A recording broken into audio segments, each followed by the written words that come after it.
Salut à tous, ici le Conteur. Aujourd'hui, on se retrouve pour des petites histoires de vengeance. L'histoire suivante a été postée par un compte qui a été supprimé.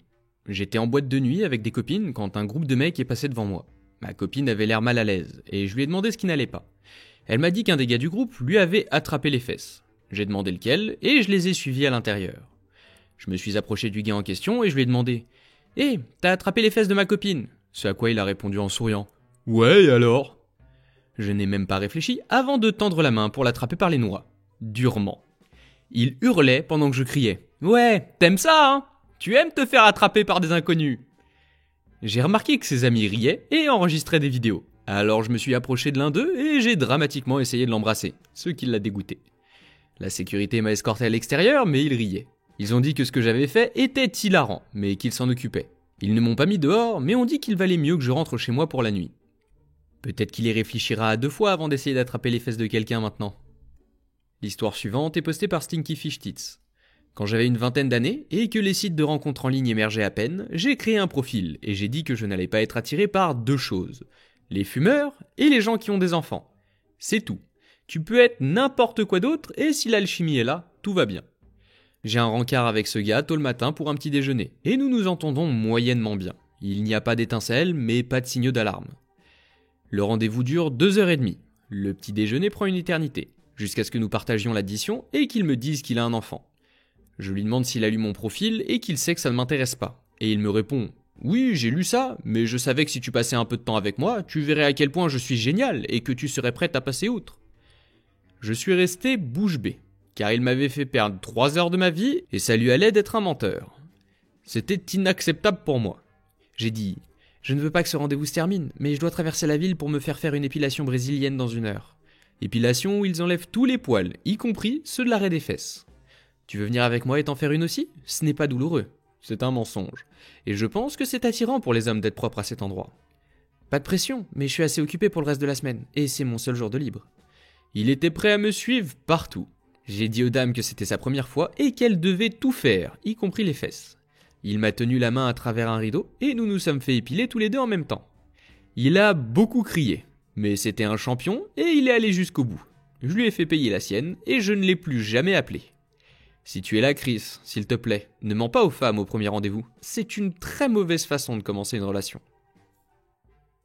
C'est de bonne guerre, il t'a fait espérer et perdre ton temps, tu l'as fait espérer et perdre son temps.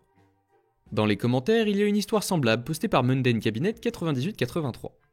J'avais un ami masculin qui prétendait que l'épilation à la cire ne faisait pas mal du tout.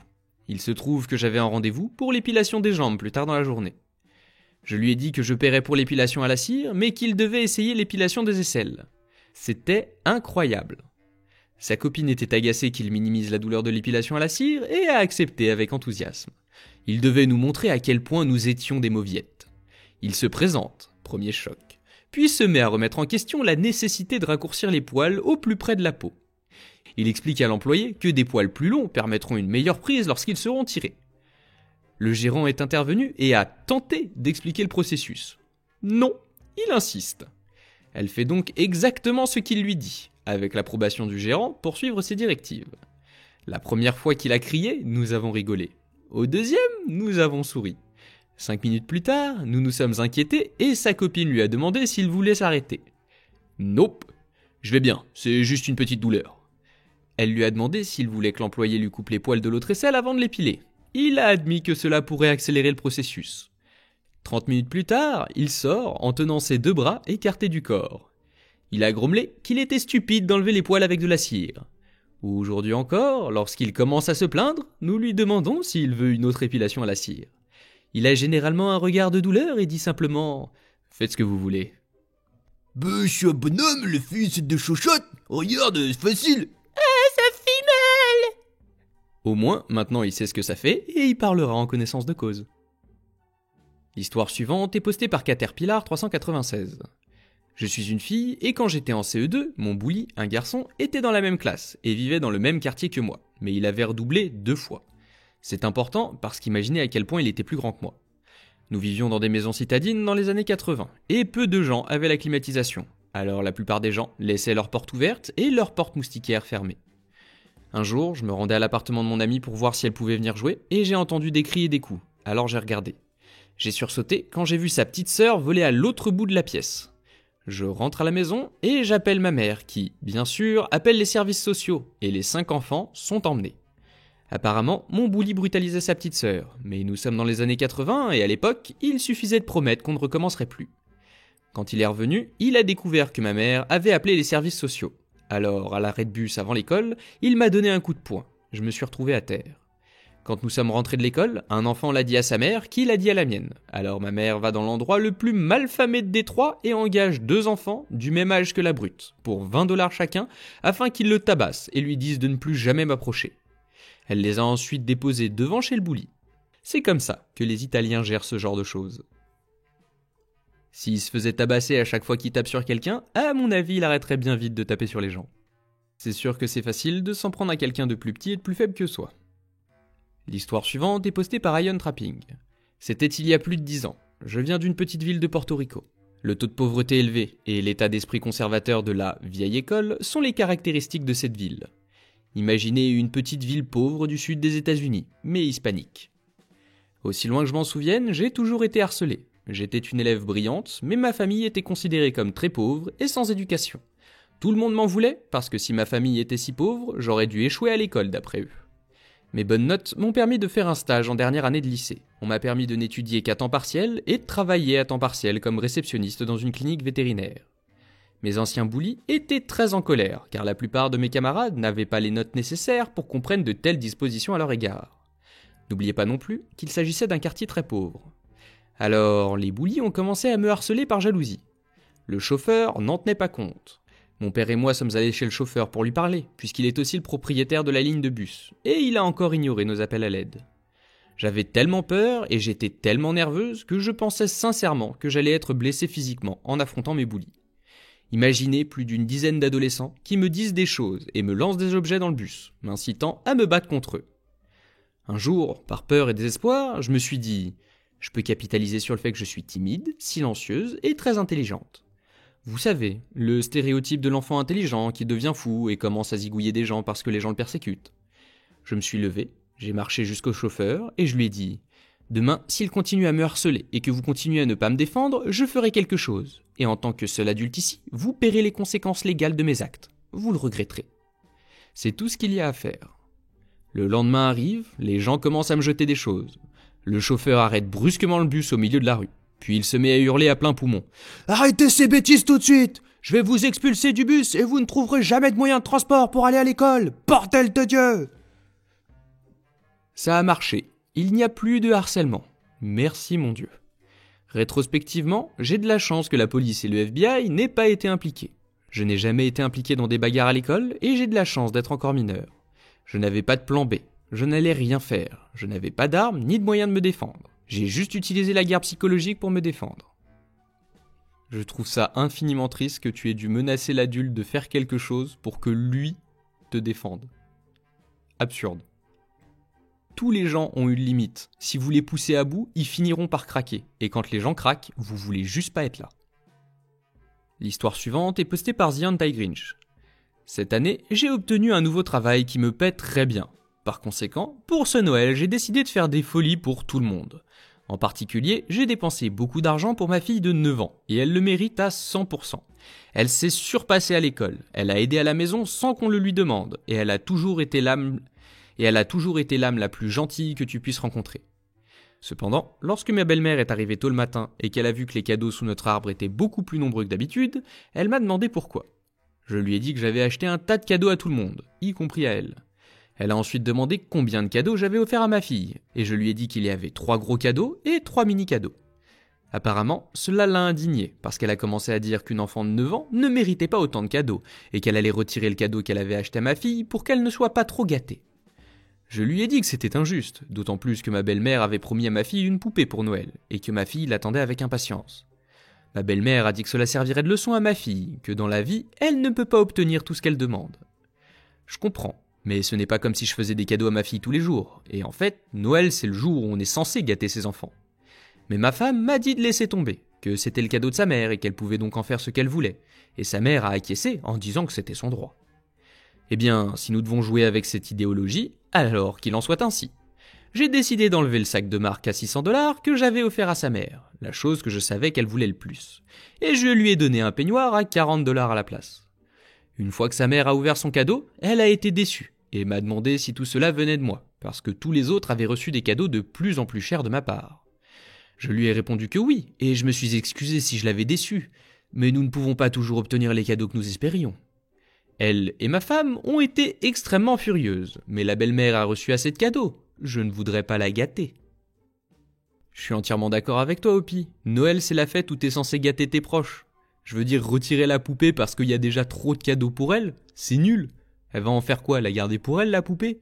Puis en plus, si ce que tu dis est vrai, ta fille, elle bosse bien à l'école, elle aide à la maison sans que vous ayez à le demander, et elle est gentille. Il n'y a aucune raison de vouloir la priver de quoi que ce soit, c'est dommage. Puis bon, la belle-mère devrait pas être déçue, c'est une leçon qu'elle a dû apprendre déjà, puisqu'elle se permet de l'inculquer. L'histoire suivante est postée par OKOpening5704. Ok, le sans-abri est techniquement mon père. Mon père n'a été présent dans ma vie que de 0 à 7 ans. Et pendant cette période, il m'a causé une tonne de traumatismes. C'était un alcoolique manipulateur et beaucoup d'autres choses que je ne peux pas dire. Ma mère, qui est une dure à cuire, l'a quitté. Et pendant une courte période, nous avons passé les week-ends chez lui. C'était un cycle sans fin, où il buvait et se comportait comme un sac à déchets. Puis s'excusait en nous achetant des animaux et des cadeaux. Après avoir été condamné à plusieurs reprises pour conduite en état d'ivresse, pour non-paiement de pension alimentaire et pour mise en danger d'enfant, il est parti pour éviter d'aller en prison. Il a disparu, a laissé les animaux enfermés dans la maison qu'il a abandonnée et a coupé son téléphone. Tous les quelques mois environ, il se présentait à mon école, ivre et en pleurs, avec des cadeaux à la main, ou laissait des notes sur notre porte. Mon école a littéralement dû mettre en place un plan de sécurité parce que ma mère avait peur qu'il m'emmène. Cela s'est arrêté et je n'ai plus entendu parler de lui pendant environ 13 ans. À l'âge de 20 ans, il m'a envoyé un message sur Facebook pour me dire qu'il aimerait apprendre à me connaître et me demander si j'avais besoin de quelque chose sur le plan financier. Ma première réaction, j'ai eu mal au ventre et j'ai pleuré, s'est rapidement transformée en colère. J'étais fauché et j'avais vraiment besoin d'argent. Et je veux dire, il me devait de l'argent, n'est-ce pas? Je lui ai dit que j'allais le rencontrer et que j'avais besoin d'argent pour le loyer. Quand je l'ai vu, mon estomac s'est retourné. Il avait l'air d'un fou que tu vois sur le bord de la route en train de mendier de l'argent. Il ne disait pas grand-chose. Il racontait des bêtises sur ma mère en disant qu'elle était une menteuse et qu'elle nous avait monté contre lui, et il marmonnait des bêtises. Apparemment, son frère, mon oncle avec qui je n'ai jamais eu de relation, ne lui donnerait plus d'argent, mais lui ferait un virement pour moi.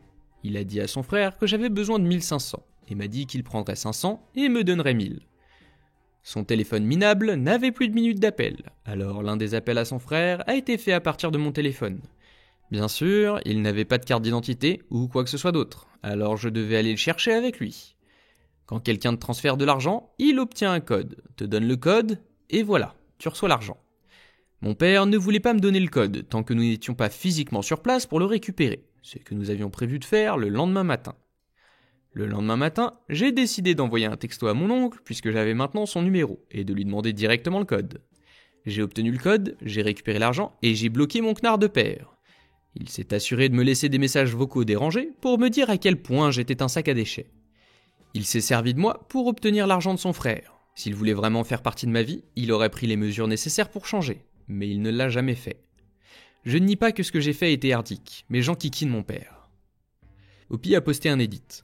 Mon oncle s'en sort financièrement bien et n'a évidemment pas hésité à m'envoyer l'argent, ce dont j'avais vraiment besoin à l'époque. J'ai vu quelques commentaires disant que j'avais aidé à arnaquer mon oncle, ce que je ne comprends pas. Il pensait qu'il m'envoyait de l'argent pour m'aider. L'argent est allé à moi et m'a aidé. Et bien sûr, je l'ai remercié. Les animaux ont été sauvés dès que nous avons réalisé qu'il était parti. Les pauvres bébés ont beaucoup souffert à cause de lui et sont restés seuls pendant des jours. Mais ils étaient vivants. C'est triste pour toi que t'aies un père comme ça. Mais bon, dans l'histoire, t'as perdu un père et potentiellement t'as gagné un oncle. On pourrait presque t'appeler Zuko. L'histoire suivante est postée par Iconicress. Alors, je vais commencer par dire que ce que j'ai fait n'est pas exactement bien, mais je ne regrette rien. Ma voisine du dessus a une liaison avec un homme marié depuis environ 4 mois. Je ne m'en préoccupais pas, mais comme c'est une liaison, il vient à des heures bizarres de la nuit, et ils font l'amour très bruyamment. Je les entends beaucoup, et ça me réveille, m'empêche de dormir. Comment puis-je savoir qu'il s'agit d'une liaison ? Il n'a jamais passé la nuit chez elle, et il y a des sièges de bébé dans sa voiture. Pour la petite histoire, j'ai déjà eu des problèmes avec ma voisine du dessus. Elle organisait des fêtes le lundi soir. Elle rentrait du travail à 2h du matin en faisant les 100 pas dans son appartement et en ayant des conversations téléphoniques bruyantes. Elle a 40 ans. Elle organise des fêtes avec des jeunes de 20 ans. Elle a des liaisons et elle vit comme une adolescente. J'ai essayé de lui parler de mes préoccupations comme une personne normale, mais elle s'en fiche et j'ai dû faire intervenir l'association pour faire cesser les fêtes. Je la déteste. J'ai donc décidé d'en savoir un peu plus sur cet homme mystérieux. J'ai cherché la plaque d'immatriculation, j'ai trouvé une adresse, j'ai fait des recherches sur l'adresse et j'ai trouvé un nom. J'ai pris le nom et j'ai fait de la traque sur les réseaux sociaux et j'ai trouvé les profils de l'homme et de sa femme. J'ai créé un compte et j'ai envoyé un message à la femme au sujet de la liaison. Je ne l'ai pas vu depuis quelques semaines et je dors très bien. Qu'est-ce qu'on ferait pas pour avoir une nuit paisible ? Tant pis pour le gars. L'histoire suivante est postée par Musique Catnip. Mes parents louent une maison sur un terrain de 1000 m². Le terrain avec des rangées de vignes n'est pas loué à mes parents, mais le propriétaire nous laisse les cueillir et en faire du jus chaque année. Le seul accès aux raisins se fait par le terrain que mes parents louent. Avant que mes parents n'emménagent, cette vieille dame, Maureen, avait l'habitude de cueillir les raisins avec sa famille et de les presser. Pour l'anecdote, Maureen a ses propres raisins, mais elle aime aussi utiliser ceux de notre propriétaire, parce que les locataires précédents ne les cueillaient pas. Chaque année, c'est une bataille pour que Maureen attende de cueillir les raisins, pour que nous puissions en prendre une part. Le propriétaire a été clair sur le fait que nous avons la priorité sur les raisins parce que nous sommes ses vrais locataires. Nous lui laissons toujours au moins une rangée, 1 sur 4. Chaque année, elle essaie d'être une petite grognasse sournoise et de prendre les raisins. Mais cette année, c'était la pire. Ma mère a dit à Maureen qu'elle allait cueillir les raisins ce week-end. L'équipe d'assistants de ma mère est tombée malade. Mon père se remettait d'une opération importante et elle n'a pas trouvé le temps ni l'énergie. La vieille grincheuse de Maureen appelle pour informer ma mère qu'elle vient demain pour cueillir tous les raisins que nous n'avons pas ramassés. Ma mère lui a demandé d'attendre encore quelques jours car son mari, mon père, a un cancer et ses aides étaient malades. La réponse de Maureen ? C'est dommage, tu as eu ta chance, ma famille vient demain et nous cueillons les raisins. Bien sûr, ma pauvre mère perd les pédales et à ce moment-là, commence à crier « Honte à toi, Maureen, tu te dis chrétienne !» Maureen continue à lui dire qu'elle a eu sa chance. Ma mère est donc rentrée et m'a raconté cette histoire. J'ai répondu « C'est mort, bordel !» Nous restons debout aussi tard que nécessaire pour cueillir chaque raisin des vignes, chacun d'entre eux. Nous avons tous les deux appelé autant d'amis que possible. On rassemble les troupes. Nous avons maintenant une dizaine de personnes pour nous aider à cueillir les raisins. Nous allons cueillir tous les raisins pour que, lorsque cette stupide Maureen et sa stupide famille arriveront, il ne reste plus un seul petit fruit sur la vigne. Nuit blanche pour les raisins ! Et Hopi nous a posté une petite précision. Apparemment, elle a 92 ans et elle pense qu'elle vivra éternellement grâce à son jus de raisin fait maison. C'est donc l'une des raisons pour lesquelles elle est si enthousiaste à propos de ça. Peut-être qu'elle vivra éternellement, mais ce serait malheureux, parce que c'est une knasse. Ces raisins ne sont pas sur mon terrain, le propriétaire est bien gentil de me laisser les cueillir, mais il vous a donné la priorité, vous ne les avez pas cueillis, je les cueille quand même. Timbré. L'histoire suivante est postée par I Am Jax Reddit. Je connais mon ami depuis le lycée, je l'appellerai Bob. Nous avons tous les deux la quarantaine et nous avons fini par travailler brièvement pour la même entreprise, mais dans des endroits différents. Parfois, les employés se rendent dans des endroits différents pour des formations et autres. Et il y a un peu plus d'1 an, mon ami s'est retrouvé ici pour une demi-journée de formation. Mon ami a un zézément et il en est conscient. On s'est moqué de lui au lycée et cela a affecté son image et son estime de soi. Le gars a du cœur et c'est vraiment un gars cool si tu apprends à le connaître. Il a un peu d'embonpoint et il est très conscient de cela aussi. Je n'étais pas là le jour où Bob est venu se former, mais le lendemain. Je suis allé à l'accueil avec 2 des secrétaires pour leur dire bonjour, comme toujours. Nous avions de bons rapports. Et elle parlait avec un faux aisément et était pliée en 2, comme si c'était la chose la plus drôle du monde. Je savais que mon ami en était la cause, mais je leur ai quand même demandé de quoi il s'agissait. Les 2 knasses ne savaient pas que Bob était l'un de mes plus vieux amis. Elles pouvaient à peine garder leur sérieux en disant que le gars de l'autre endroit avait l'air d'un gros loser qui ne trouverait probablement jamais de femme. Il avait l'air gras. Il était gros. Tu peux imaginer comment il parlerait au lit, zozotant et transpirant. Et ainsi de suite. J'étais furieux, mais j'ai gardé un visage impassible. J'ai gloussé et j'ai dit quelque chose comme « Vous êtes terrible ». Elle semblait fière d'elle. Ces 2 knasses ont un penchant pour les sucreries. Depuis 1 an, je leur apporte sans relâche des beignets, des chocolats, des boissons Starbucks avec tellement de sucre qu'elles pourraient donner du diabète à un éléphant, des glaces, des gâteaux à la crème glacée, des bonbons, tout ce qui est dense en calories et sucré. Ce n'est pas difficile de les faire manger. Je dis juste des trucs stupides, clichés et drôles, comme « le régime commence demain » ou « si tu prends 2 petites bouchées, il y a moins de calories ». Elles rient et mangent. Sans blague, elles ont pris une 20aine de kilos chacune et se plaignent maintenant de bêtises comme trouver des vêtements qui leur vont et d'être tout le temps fatiguées. L'une d'entre elles a raconté à l'autre que son mari ne voulait plus coucher avec elle. Bob n'a jamais su ce qu'elle disait. Il a quitté l'entreprise pour des pâturages plus verts peu de temps après cet incident. Ça c'est bien Hopi, faut toujours être là pour venger les copains. Si la vidéo vous a plu, pensez à laisser un like et à la partager, sans oublier de vous abonner si c'est pas déjà fait, et d'activer la cloche pour ne pas rater les prochaines. N'hésitez pas à laisser des commentaires, je les lis tous et ça me motive à continuer. Les plateformes de soutien sont en description si certains veulent me soutenir financièrement. C'était le Conteur, on se retrouve bientôt pour de nouvelles histoires.